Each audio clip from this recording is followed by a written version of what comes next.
Oh, thank you. I was going to tell Jim, but he left the room for a second.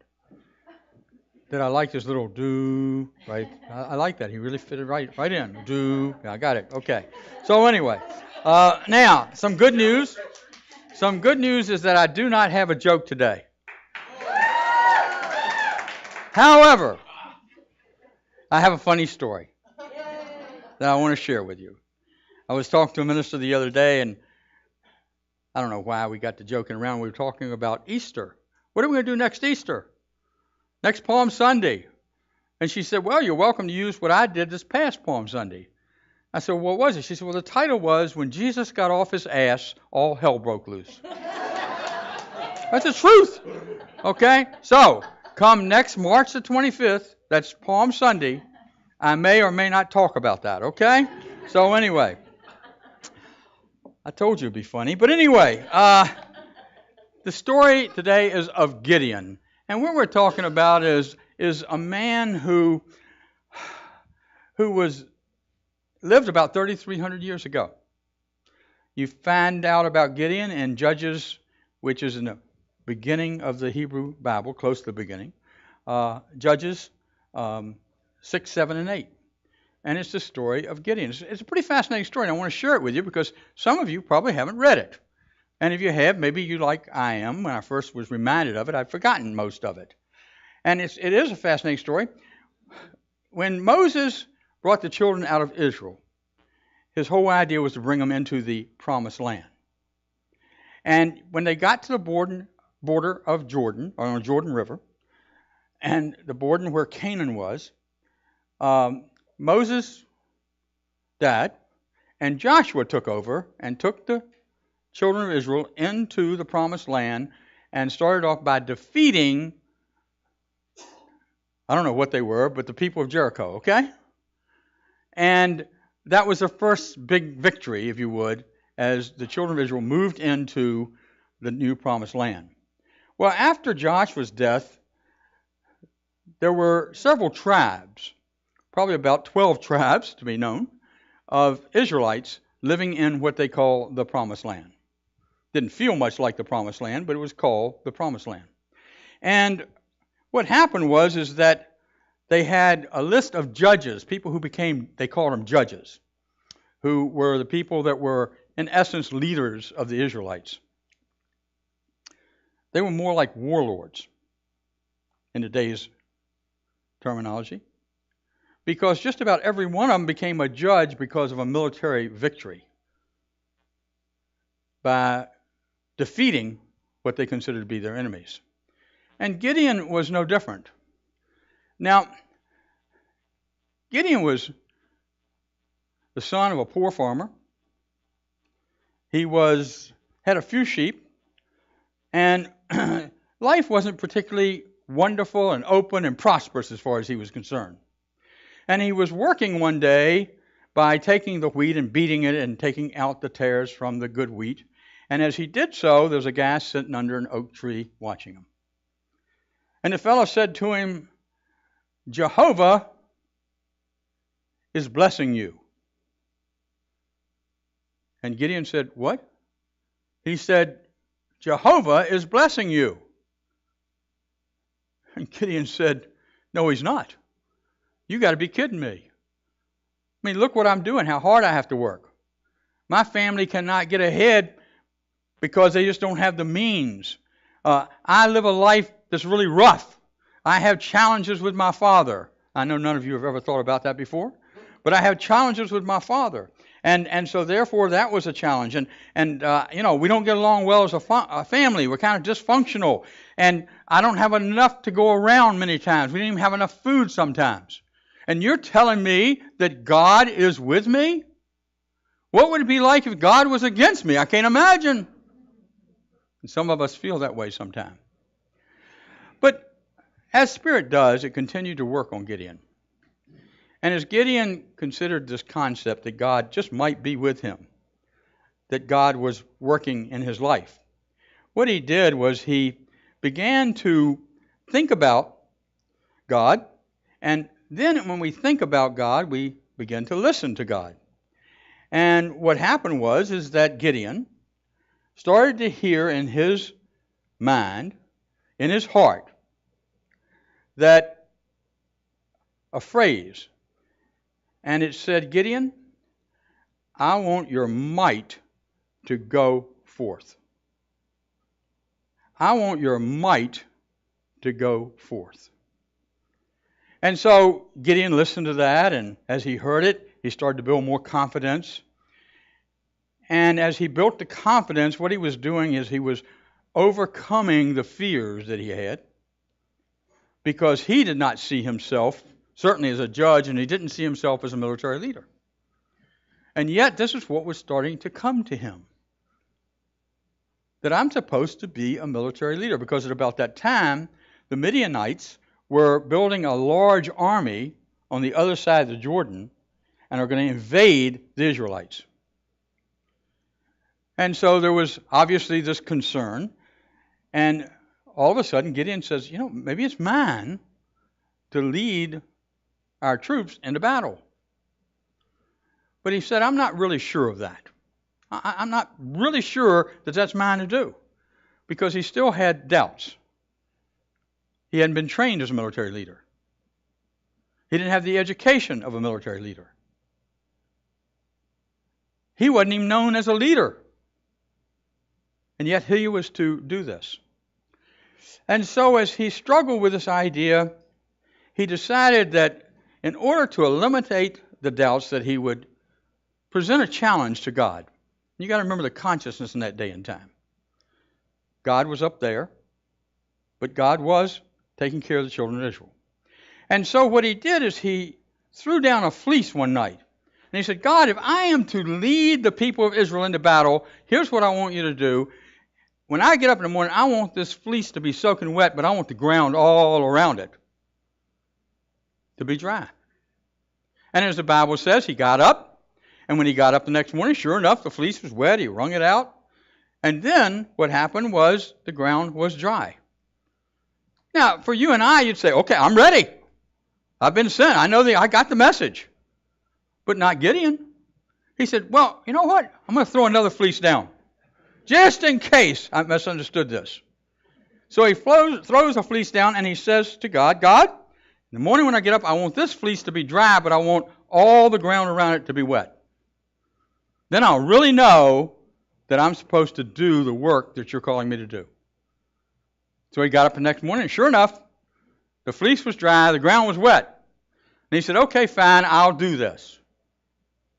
I will go and do this. And so he started to develop his faith. In Hebrews, the 11th chapter, Paul, reciting people of faith, mentioned Gideon as a man of faith. And yet he was a man of doubt too, like many of us. He had to work on his faith, so he started to direct his faith. As he started to direct his faith, he started to discern a plan of how he might overcome the Midianites. And what happened was that he started to get an idea.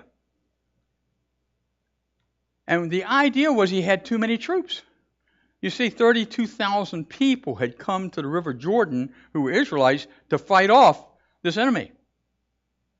And he said, I think I've got too many troops. I can't manage all those people. I don't have the staff. I don't have the people. I don't have the order to do that.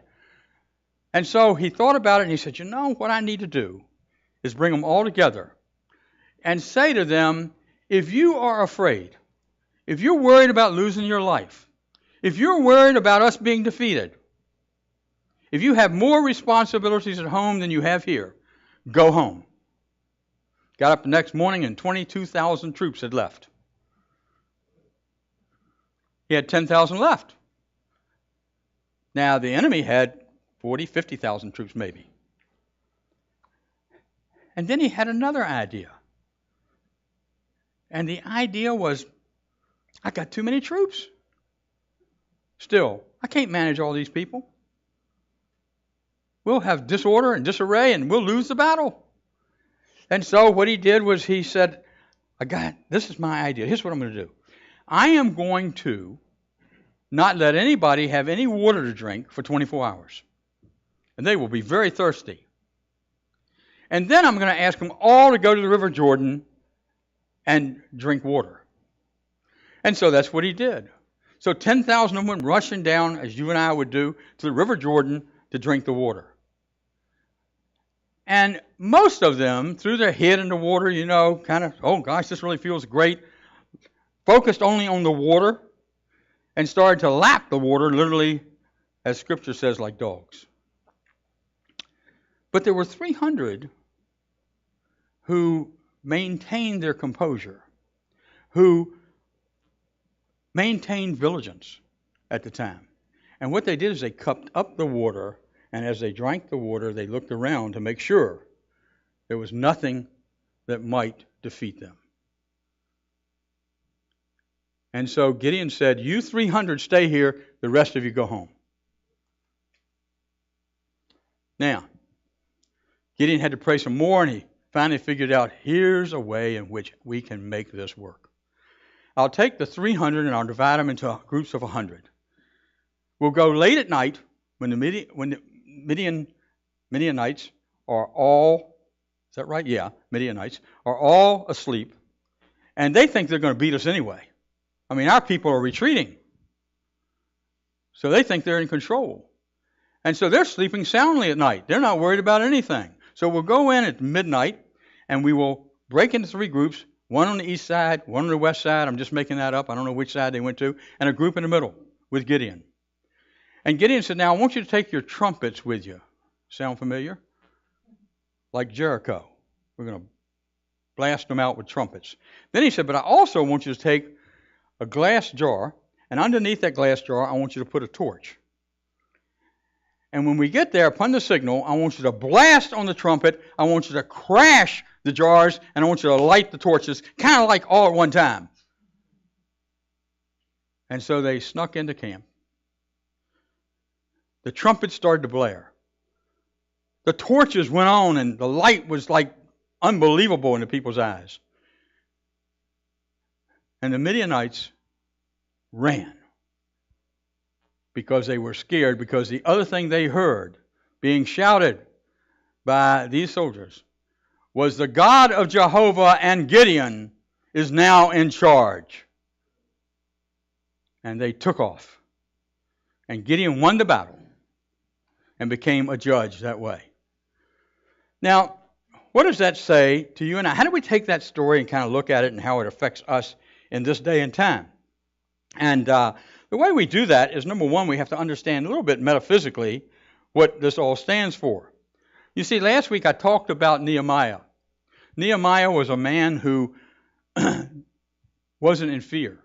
He was a man who really believed he had the leadership abilities to do the work that he was to do, which was to build the walls of Jerusalem. He believed he would have the resources because God would bring them for him and show those to him, and the universe would bless him. He knew all that already. Here's Gideon, on the other hand, who's saying, this is mine to do. I don't have the ability. I don't have the wherewithal. I don't have any training. Life isn't as good as I'd like for it to be. So I don't know. I don't think this is mine to do. So he was a man who lived in denial. And metaphysically, that's what the word Gideon means, denial. Being in denial.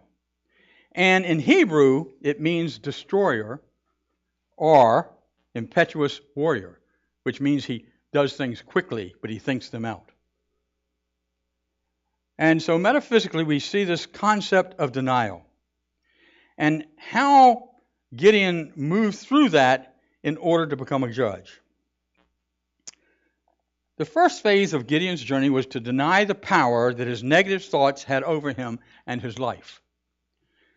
You know, the enemy against whom Gideon waged war was Midian, which means strife and contention in Hebrew. And don't we have those things in our lives that create strife and contention? Many of them are kind of petty. You know, petty quarrels that we might have with somebody we love, and we have a little trouble getting over it. Sometimes quarrels we have with people we care about that we don't get over very quickly, and it takes time. Uncharitable thoughts, jealousies, not thinking we're enough, thinking we are a victim, which is where our friend Gideon was. And it's not until we stand up and face those fears, those thoughts, and literally bring them out of the subconscious and put them before ourselves and say, that has no power over me. And the wonderful thing is that you and I are created so when we bring that up, it dissipates. It doesn't have power over us. You don't have to say it. It just happens. Because we're bringing that which we fear into the light, and when we do that, love and the power of love can take over. And so, as we start to do that, that's exactly what Gideon did, and he started to understand that really the power and love of God was who and what he was. And he put the other stuff behind him. You see, you and I have to exterminate the Midianites in our thinking. We have to exterminate through forgiveness anything that keeps us separated from God. Because when we don't do that, we get confused, we don't think clearly, and we certainly couldn't come up with an idea of moving from 30,000 troops to 300 troops. It would scare us to death. Because we tend to think humanly that numbers are more important than the quality of the individuals. The second thing that Gideon had to do was allow himself to trust divine ideas that were actually flowing within him. And so, in order to trust it, you see, he had to throw down a fleece. Because of the level of consciousness in the world today and within each of you, you don't have to do that. Somebody did it for you. But what you do have to do is say, what's getting in my way? What is creating the thinking that says, I cannot do this? God will never, I believe this with all my heart, consciousness will never give us an idea that we cannot achieve. It may take more resources, it may take more people, it may take more time, but we can achieve it, and we will. That's what the unity movement's all about. Moving forward. Seeing a world that works for all. Understanding that through us, we are the expressions of God. That God is, therefore I am, and I am, therefore God is. It's divine ideas coming into being. And you and I both, and each of us have our own individual dreams. We have dreams together. And it's through exercising our divine ideas, staying in touch with the spiritual self, understanding that I am a spiritual being, having an spiritual experience, that I am in control of my destiny, and exercising my faith, exercising my imagination, exercising my power. Knowing that I, like Gideon, and you, like Gideon, are people of might. That's what God is saying to each and every one of us. We are people of might. And then the third thing he had to do was take action. Wow. Many people get to the point of the divine idea, they lay the plan out, and then they don't take action because, you see, the doubts are still there. And if that's happening to you, it's okay. All you have to do is stop and say the doubts are still there. What is it I'm worried about? What am I concerned about? And let that come up and well up within you, and then the answers will come. Because the doubt gets in the way of clarity of thinking, of being authentic. And so Gideon, as you know, took action. And you and I, metaphysically, always need to take action in many ways. Unless we take action, our dreams cannot come true. If Gideon hadn't done anything, you wouldn't be reading about him 3,300 years later. He would not have been called a man of faith. He reminds me a little about Peter, you know. St. Peter 3 times denied Jesus. And he's known as the man of faith. Gideon denied God. And yet he's known as a man of faith. So it's not where we come from, but it's what we become that determines whether we are people of faith or not. And so what we need to do, again, is to listen to ourselves and to have the faith to let things happen in such a way that our lives are enriched. I'm not sure I'd be standing here today if it weren't for Gideon. I had a minister. She was my first Unity minister, Harriet Vallier. Harriet was, after she was in El Paso, went to Unity Village and became the minister at Unity Village for about 2 years. Harriet was a dear friend. While she was there, I went to Unity Village. This was 2004, and 2002, and I said to Harriet, you know what? I think it's time for me to leave El Paso, but I'm confused by that because I really thought I would be there until I retired, and that what I would be doing is become a minister through what they call the field licensing process, which you stay in your church and you go through a process to become a minister. But I feel called to leave, and I can't even explain it. And she said, well, what's keeping you from leaving? I said, that's easy. I don't have the money. I don't have the money to go to seminary. You know what's happened in Vicki and my life, and we just don't have the dollars. She said, okay, fine, and what's the second thing? Or what's the next thing? And I said, well, the next thing is I really want to identify a minister to take over who is bilingual and bicultural, because that's what we really need in El Paso. And that's what my ill-at-easeness is all about. And so she said, well, Richard, why don't you read about Gideon? And I knew about Gideon. Why don't you slow down the Fleece? So I went back home and read about Gideon. And I said, that's a pretty good idea. So what I did is I threw down one fleece, and I said, God, if I'm supposed to go to school, then let the money and the resources appear. And the second one I threw down and said, I would like to identify before I leave here a minister who is bilingual and bicultural. 6 months later, I got a letter from Prudential Retirement System. I didn't even know that I belonged to the Prudential Retirement System because it was a company I'd worked with years ago. And they wrote me a letter and said, oh, by the way, Mr. Bunch, you have $46,000 in your account, and we're going to be just doing away with this plan, and you need to roll that over into an IRA. I felt like the wealthiest man in the world. I'd had a lot more money than that before, but I'd lost it. And I didn't see how Vicki and I could go, and she wanted to go too, to seminary. Well, it so happens that the $46,000 after a trip to Alaska was enough money to go. Got to get your needs met. But anyway, was enough to go to school. And then, about 6 months after that, this is all in the year of 2004, a good friend of mine, David McClure, called up from Unity of Dallas. He said, Richard, he and I had been talking. He's a good friend. He was a good friend and kind of a confidant. He said, I got the person who ought to be in El Paso.